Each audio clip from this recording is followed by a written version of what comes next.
Over the past few years, chess has swept through streamer culture in a way nobody could have ever expected. With nearly every record-breaking creator attempting man's oldest sport, it was only a matter of time until another creator took it upon himself to make chess worse.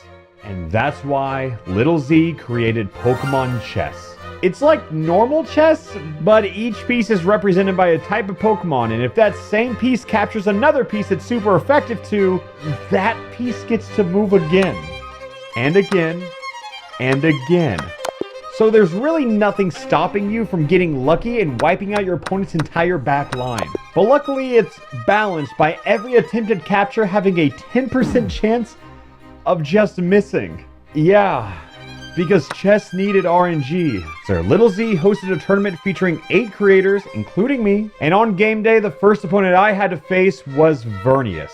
Since you get to hand pick your team composition, I decided to put defensive types up front and offensive types in back. Most notably a fighting queen who can hit the most amount of types for super effective damage, and a ghost king who is immune to 2 separate forms of checkmate. At this point, most people are aware of Critical's infamous Scholar's Mate on XQC. Yes! Exactly what we practice for! But that should never really work in chess. At least, not in normal chess. So when the game started, I quickly noticed his dark pawn in front of his king, which was begging for my fighting queen to end the game. But unfortunately, his very own Nido queen blocked my attack. I decided to try again from a different angle, but accidentally blundered in the exact same way. His queen went straight to my back line, and it was lining up for an instant loss. But luckily, this dude doesn't know the type chart! And because of that, he threw a guaranteed win. But since my king was obviously in check, notice how I'm doing this a lot in this video? But I had to use my king to take out his hung Nidoqueen. But later, I learned this game doesn't even have check. Like normally, moving your king into danger or failing to remove him from danger is deemed an illegal move. But in Pokemon chess, you're allowed to just ignore check and press on in any direction. Hell, you can even just kill the king yourself if you want to. But at this moment, I did not know that. So I tragically dragged out the game much longer than I had to until Vernias moved his king out of danger and back into danger. So despite that game being bad, like an absolute disaster, I learned a lot, and hopefully everything I needed to, because my next opponent was Captain Kid, aka a person I have lost several Pokemon related challenges to. So given my impressive 900 ELO in chess, I was hoping that would just be enough. Though before this game, Kid was telling me about how strong he thinks the Ice Queen is, which is why I decided to start running the Fire Queen. I opened with the standard Abra on E4, in which Kid retaliates with a Steel Pawn and his own Ice Queen of Jinx, which, how fitting might I add, but I refused, and positioned my queen into the Fork of a Lifetime that dominoed from using the power of fire to melt steel, burn ice, and take down his king in one fell swoop. Again, this is one of my best friends, so I did feel a little bad. But just a little. Unfortunately, my next opponent was another good friend of mine and former VGC coach Aaron Cybertron Zhang, and is by far the best Pokemon player in this whole tournament. But does that really matter?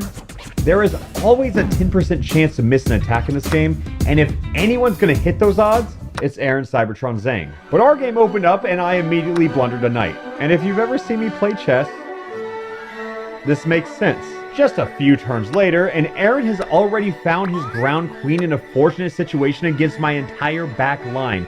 So instead of trying to find my way out of this by simply moving my king, I decided to find another way directly inside Aaron's head. I moved my queen and put his king in check. Normally you'd have to respect this because of check, but again, not in Pokemon chess, knowing that if he missed just a single one, the game was mine. And I lost.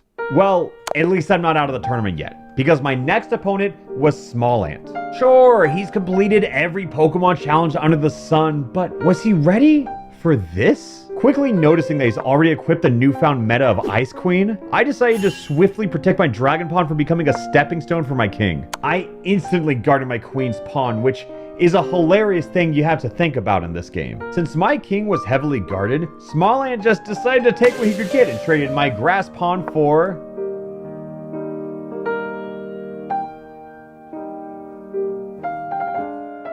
his queen. Well, that's a weird blunder to make, but I'm not gonna not take it. Since her development doesn't matter all that much in Pokemon chess, all I've really done is position my Pikachu bishop with a near perfect diagonal on his king. All that really stood in my way was this one little pesky knight. But since check doesn't exist, I can force him to discover check on himself. But luckily, he just forgot. And as I took down his king, there was a comically timed critical hit. You know, in Pokemon, there's a 6% chance to deal a critical hit. Yeah, that's in chess too. It's essentially like landing a super effective hit to move again, even if the type matchup wasn't in your favor. But not a lot I can really do with that since, you know, I've already won. So with 3 wins and 1 loss, I was feeling pretty good about my chances to get a run back with Cybertron in Grand Finals. But first, I had a VGC Titan in my path of Moxie boosted. This one almost looked like an actual chess game in terms of development. But like all other games today, the opposing Ice Queen was ready to attack, and since it seems to be so popular, I too have become a victim of the meta. There were certainly a few outs for Moxie here, but after spending 3 whole minutes and failing to find it, my Ice Queen pulled through and brought us to 4 wins and 1 loss. I was finally starting to understand this game, and the proof is how each game became more and more commanding in my favor. At this point, it felt like nothing could really stop me, not even my next challenger of Astroid. Our game opened with a respectable movement from the King's Pawn, which I had to reciprocate as we both developed an incredibly cheesy win condition. He was trying to combo off my Ice Queen with his Steel Knight to fell my king, but by getting tunnel vision on this single outcome, he failed to notice that the game was already over. And with Aaron sitting pretty in Grand Finals, I was faced with one final challenger before I got my run back. CJ. After quickly studying the board upon his team being revealed, I immediately saw the code like I was the Neo of Pokemon chess. If I could just bait his Dragon Pawn over to my King's column, my Queen could end the game before CJ even realized it began. Sure enough, when I seemingly pushed my normal pawn up a bit too much, which unknowingly initiated the classic Bidoof Gambit, CJ didn't think twice about capturing it as my Ice Queen stormed from behind in retaliation for deciding the finals of the tournament. Alpharad versus Cybertron. Since we've both played a lot of Pokemon chess today, we decided to make it a bit more interesting and randomize both of our teams, which throws out all previous strategy and meta discussion out the window. Our random grand final started with a traditional opening as Cybertron traded pawns, feigning ignorance before his Dark Queen came out to attack my Psychic Bishop. At this point, I was hungry for my revenge and offered to trade queens, in which he surprisingly took. However, if I took back his queen with either my knight or my bishop, I would have just lost the game due to the type chart. So my king had to go on the offense here. For the first game of the whole tournament, both queens were down, so we were forced to actually develop our sides. I threatened a chain link checkmate with my ground knight, but unfortunately Cybertron saw through the attacks thanks to some sage advice. But since I've been applying so much continuous pressure this time around, Aaron has had to think a lot more, which is painfully evident through his limited time that is dwindling down second by second. If that timer runs out, I've won, which means I've found my new win condition. A few moves later and he grabbed a rook, but left his own knight in an awkward spot. Meanwhile, my knight was having a field day by forking his king before getting the chance to pick up miscellaneous pieces on Aaron's side of the board. Given how prepared and fast I was on all my moves, it was looking possible to win the entire tournament on time alone. My plan was to win through the war of attrition rather than an onslaught of offense like before.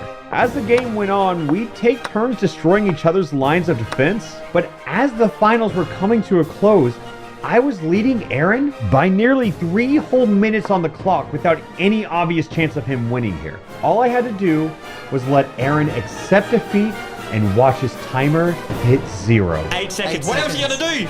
Nothing. Roll the dice! Roll it! He must be out of time. With 2 seconds left!